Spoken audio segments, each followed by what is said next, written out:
Buongiorno amici ed amiche di Sportissimo Channel, eccoci in diretta per questo live caffè anomalo, però ovviamente Italia e Repubblica Dominicana di basket in questo caso ha la priorità. Siamo nell'intervallo, al momento l'Italia è avanti di uno, ma è ancora tutto apertissimo, partita tra l'altro iniziata benissimo dagli azzurri, 12-0 di parziale. Poi sono diciamo ritornati in partita i ragazzi della Dominicana, purtroppo è stato espulso Gianmarco Pozzecco a metà del secondo quarto e quindi siamo senza guida tecnica. Casalone, che è il vice, dovrà dare una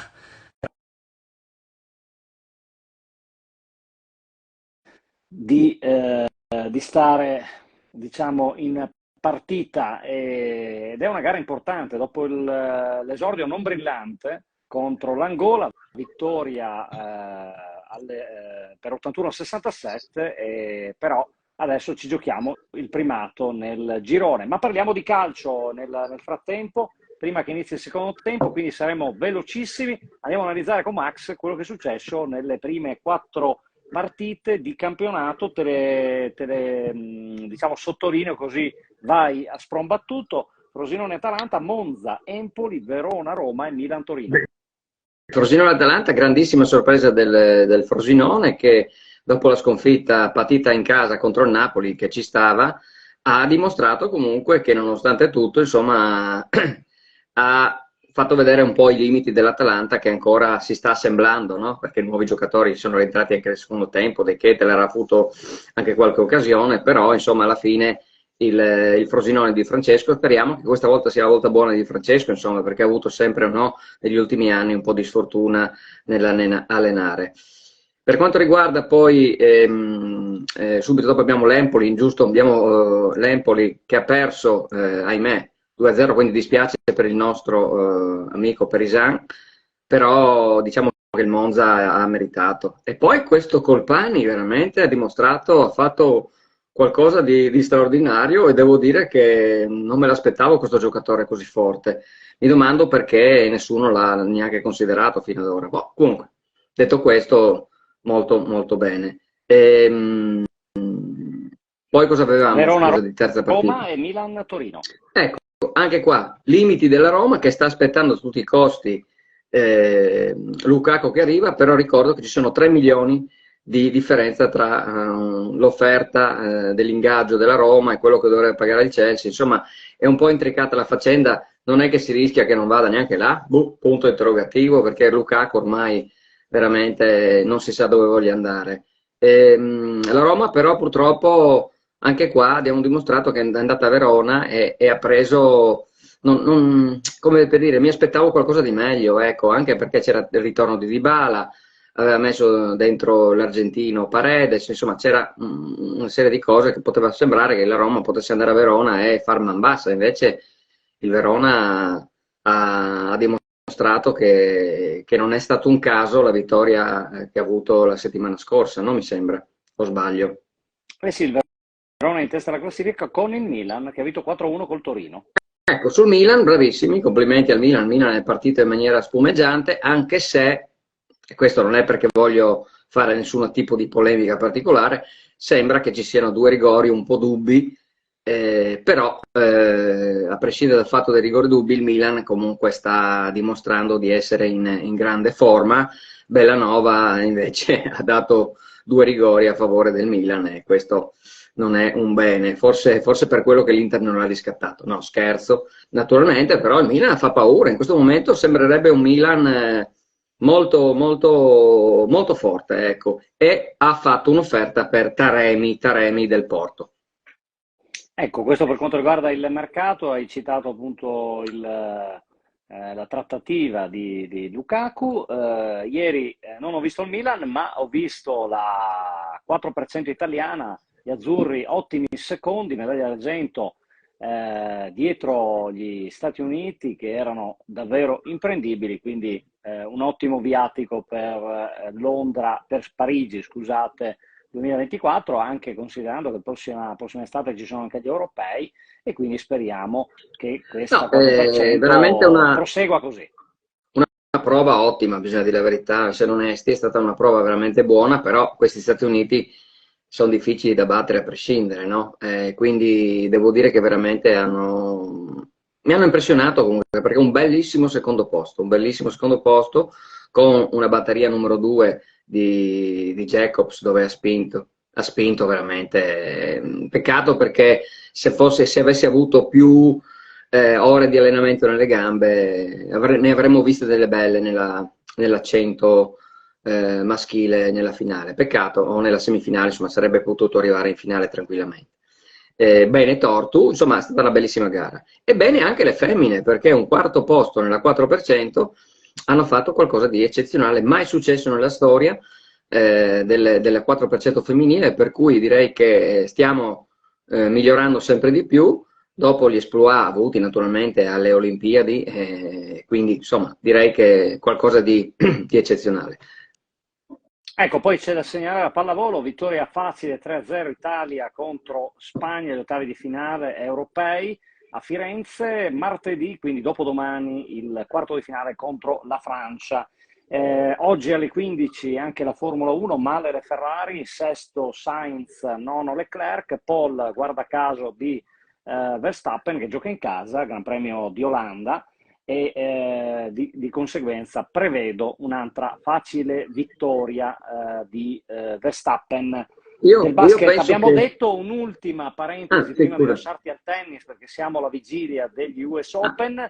Per quanto riguarda il ciclismo, ieri è partita la Vuelta, c'è stata veramente una gara anomala, perché la cronosquadre si è disputata partendo tardissimo, verso le 7 di sera, tant'è che c'è stata la lamentela di Evenepoel perché non si vedeva la strada, poi pioveva a Barcellona, bellissimo il tracciato, bellissimo tutto, era da partire un po' prima per evitare appunto di correre con l'oscurità.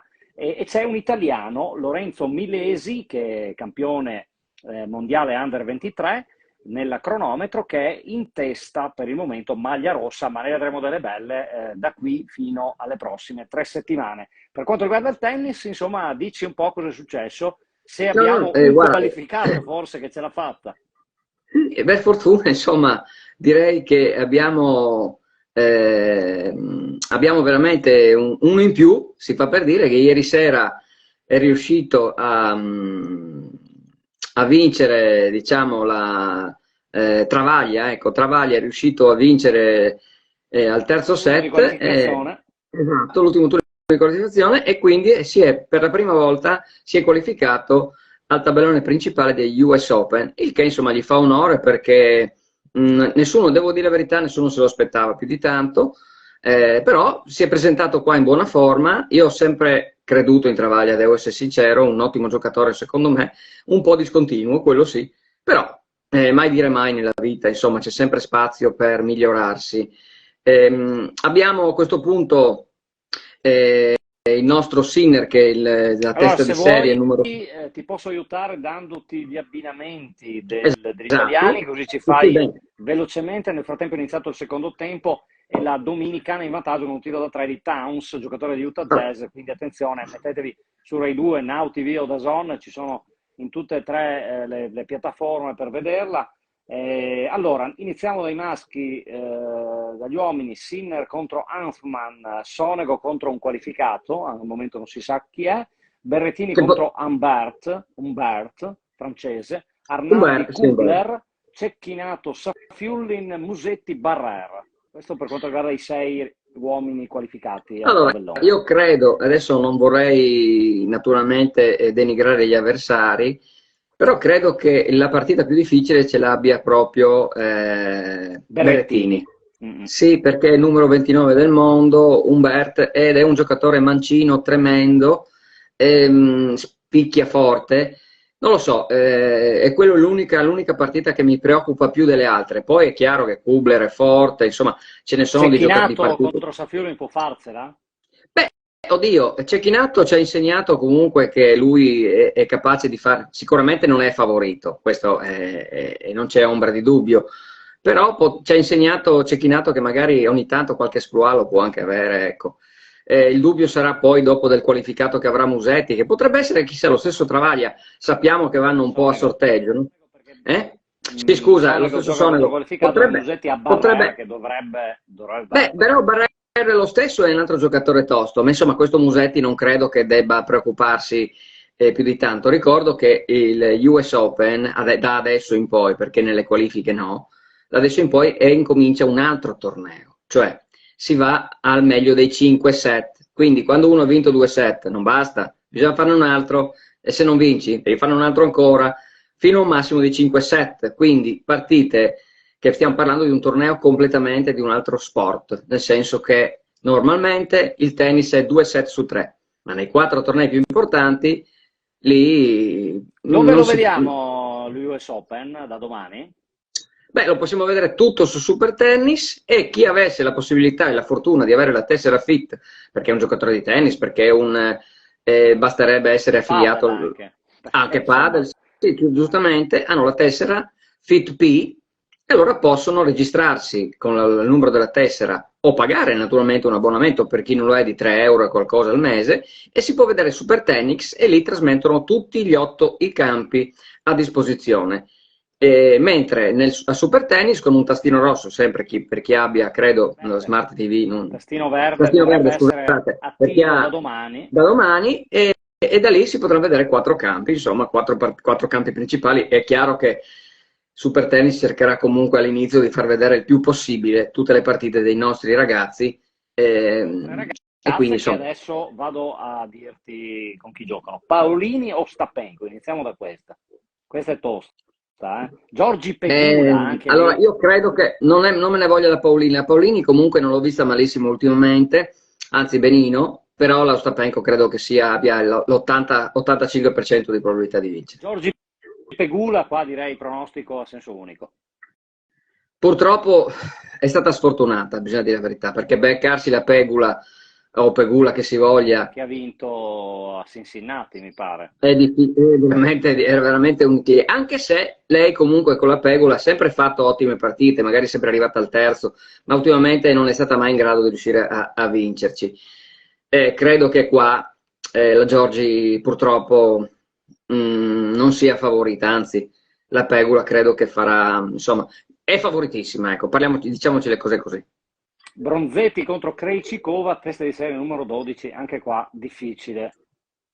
Allora, la Bronzetti ultimamente, devo essere sincero, perché poi bisogna anche dire, giocatore per giocatore, se uno avesse voglia non stare qua 20 minuti, la Bronzetti ultimamente non è in grande forma.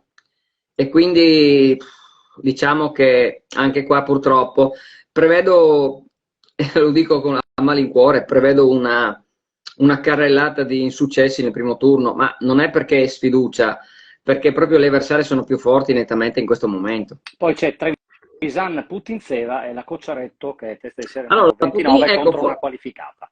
Dico, la Trevisan forse è l'unica che può cercare di passare il turno qua, perché, oppure diciamo la Cocciaretto, no? Contro, mi dicevi, la Cocciaretto con la qualificata, giusto? È la nostra unica testa di serie, 29. La Trevisan contro la Putintseva, che è una giocatrice più da terra rossa, può farcela tranquillamente. La Cocciaretto, se avrà una qualificata, potrà sicuramente, perché insomma, è diventata il numero 30 del mondo, insomma, è veramente qualcosa di eccezionale, è testa di serie, insomma, direi che è brava, però sul veloce punto interrogativo, più sulla terra direi, no? Ma insomma, già qualche possibilità, ecco. Tutto lì, quindi credo che 2 su 6 magari ce la potrebbero fare. Ecco. 2 su 5, perché sono 5. Sì, scusami, 2 su 5. 2 su 5 ce la potrebbero fare. 5 vediamo. Ragazze e 7 ragazzi, perché considerando Travaglia, che ovviamente non l'abbiamo menzionato, però non sappiamo ancora. Ma Travaglia, essendo un qualificato, deve aspettare il sorteggio che gli arriverà a breve, oggi credo, se avranno finito tutti quanti le partite. Ci sarà il sorteggio e vedranno di capire, capiremo contro chi giocherà Travaglia. Tutto lì. Salutiamo Darko, buongiorno e buona domenica. Speriamo anche la telenovela Pavard giunga al termine, perché non se ne può più. Io dico solo 2 cose velocissime. Intanto ieri Pavard non ha voluto andare all'allenamento, quindi sta cercando in tutte le maniere insomma, di andarsene. Sembrerebbe che il Bayern abbia trovato l'accordo con Cialobà, vedremo insomma se sarà questo il caso. Io dico soltanto che comunque quando tu hai un giocatore in scadenza non puoi fare la fine che ha fatto l'Inter con Skriniar. Quando è un giocatore che ti scade dopo un anno, se ti fanno un'offerta da 30 milioni, via, portare a casa e ciao, perché poi rischi di perderlo a zero a gennaio, l'Inter avrebbe già l'accordo con Pavard. Quindi credo che il Bayern secondo me stia facendo un errore, perché poi rischia che lo molla e l'Inter deve andare su qualcos'altro. Questo secondo me è quello che penso io, quindi alle volte le società devono anche rendersi conto che insomma, quando un giocatore è in scadenza va fatto. Volevo solo dire un'ultimissima cosa sulla Ferrari e dire la Ferrari non c'è, la Ferrari non c'è più, la Ferrari non esiste, la Ferrari è ormai dietro da tanti anni, non c'è niente, manca organizzazione, manca tante cose. Ci dispiace onestamente perché avremmo voluto vedere in questi anni una Ferrari molto più pimpante e sembrerebbe che non si riesca. Ogni anno è inutile cambiare continuamente perché è colpa tua, colpa mia, colpa di quell'altro. Non ci sono più i tempi in cui si vinceva perché capita insomma che vinca qualcun altro, però direi che la Ferrari in questo momento storico, insomma, diciamo, non è in grado di trovare la macchina giusta, l'assetto giusto, insomma, una serie di cose che cambi comunque gli addendi, cambi i dirigenti, cambi il caposquadra, cambi tutto quello che vuoi, ma alla fine, da quello che si sta vedendo, che in questo momento è in grosse difficoltà, ecco, perché non ci sono i risultati. Dispiace perché dispiace Enrico, tutto lì perché insomma noi amiamo la Ferrari, no?